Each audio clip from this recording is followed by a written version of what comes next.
This is the Lone Crater YouTube. We hope this video helps.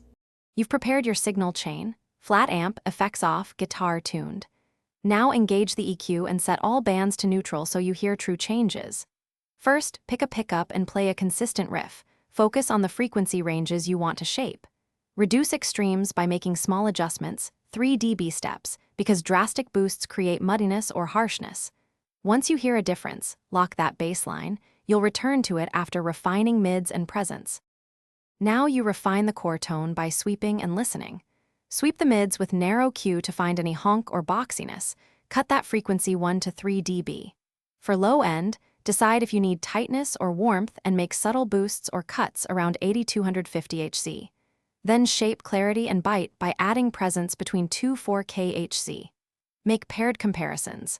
/B the EQ on and off, and make incremental changes until the guitar sits comfortably in the mix.